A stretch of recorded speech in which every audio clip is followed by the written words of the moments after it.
बच्चों, आज हम क्लास 10th की वर्कशीट नंबर 11 करेंगे। और इस वर्कशीट को शुरू करने से पहले मैं बताना चाहूँगी कि ये वर्कशीट दोनों मीडियम के बच्चों के लिए होगी। पहले हिंदी मीडियम में करेंगे, उसके बाद इंग्लिश मीडियम में करेंगे। आइए शुरू करते हैं। आज की जो वर्कशीट है उसका नाम है चुंबक के बारे में अधिक जानकारी। जैसे कि इसका नाम है कि चुंबक की खोज किसने की, किस चीज़ से बना होता है, बहुत सारे क्वेश्चंस बच्चों के माइंड में होते हैं। तो चुंबक की खोज प्राचीन यूनानी प्राकृतिक चुंबक मैग्नेटाइट की खोज करने वाले पहले लोगों में से थे। प्राचीन यूनानी, उनके लिए चुंबक तो एक जादुई आकर्षण था।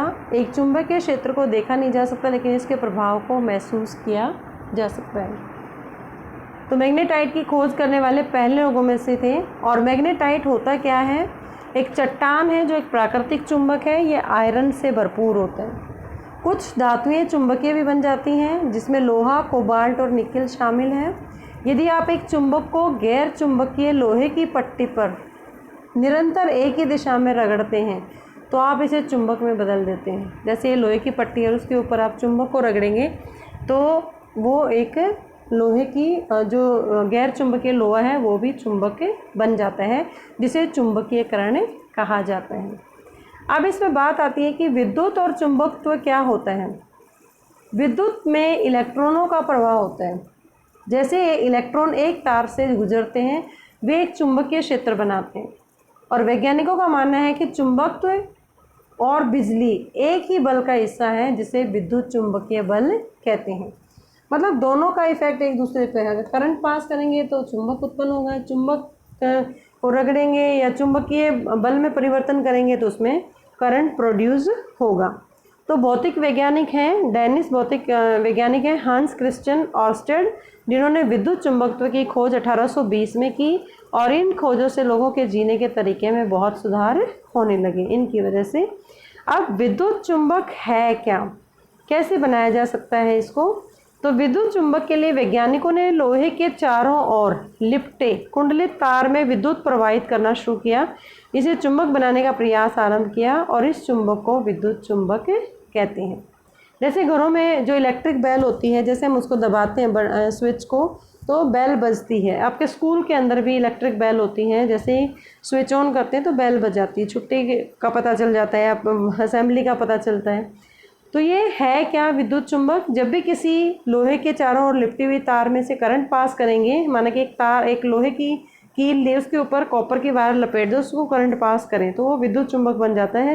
क्योंकि उसमें जब तक करंट पास करेंगे वो विद्युत की तरह चुंबक की तरह काम करेगा। अगर उसमें जैसे स्विच ऑन करते हैं तो बेल बज जाती है, ऑफ होता है तो नहीं बजती है। तो विद्युत चुंबक है वो, उसकी शक्ति भिन्न भिन्न हो सकती है। शक्ति डिपेंड करती है दो चीज़ों पे, एक विद्युत धारा पे और उस तार की जो कुंडली है उनकी संख्या कितनी है। जितनी ज़्यादा संख्या होगी करंट उतना ही ज़्यादा होगा, करंट ज़्यादा होगा तो चुंबकीय शक्ति भी ज़्यादा होगी।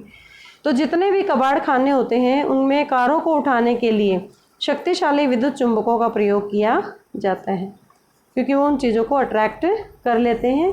तो अब इसमें आता है कि कौन सी चट्टान, कुछ क्वेश्चंस दे रखे हैं इसमें इस वर्कशीट के आधार पर। उस चट्टान का नाम बताइए जो एक प्राकृतिक चुंबक है, जैसे मैग्नेटाइट। चुंबकीयकरण क्या है, ऊपर डेफिनेशन दे रखी इसमें। विद्युत चुंबकत्व की खोज किसने की? विद्युत वाहक बल को परिभाषित कीजिए। विद्युत चुंबक क्या होते हैं, इनकी शक्ति को कैसे बदला जा सकता है। बहुत इंटरेस्टिंग वर्कशीट है, इसको ऊपर ध्यान से पढ़ें, देखें वीडियो और इस वर्कशीट को करें। Now the time for the English medium students, and today's worksheet is worksheet number 11 for the class 10th, and the topic is more about magnets. First of all, what is discovery of magnet? Then ancient Greeks were among the first people to discover the natural magnet, and its rock name is magnetite. And magnetism may have seemed magical, and after all a magnetic field cannot be seen, but its effects can be felt. Magnetite is a rock that is a natural magnet and it is rich in iron. Certain metals can also become magnetic because these include iron, cobalt, nickel. And if you run a non-magnetic, just like in this figure, if you rub a non-magnetic substance or iron strip through a magnetic field, you can turn it into magnet, and this process is called magnetization. Now, what is the relation between electricity and magnetism? The flow of electron is called electricity. Everybody has understood the current definition. As electrons move through a wire, they create a magnetic field, and scientists believe that magnetism and electricity are the part of single force, and this force is called electromagnetic force. Danish physicist Hans Christian Ørsted discovered electromagnetism in 1820, and discovery led to major improvement in the way people live.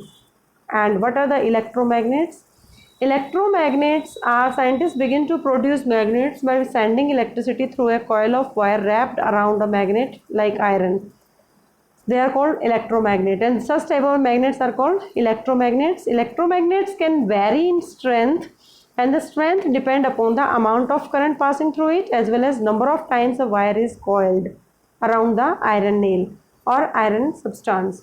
Powerful electromagnets, for example, are used to lift cars in the junkyards. So it's very, very important that the people have changed their lifestyle by using electromagnets. So on the basis of the worksheet, you can attempt these questions in your notebook. First one is name the rock, which is natural magnet, that is magnetite. What is magnetism? It is also written above. Who discovered electromagnetism? Ørsted. Define electromagnetic force. And what are electromagnets and how its strength can be changed. So every paragraph is important, and from the paragraph you can find out the questions. I hope you understand the concept of electromagnet or more about magnets. Keep watching Super Vigyan. Thank you so much.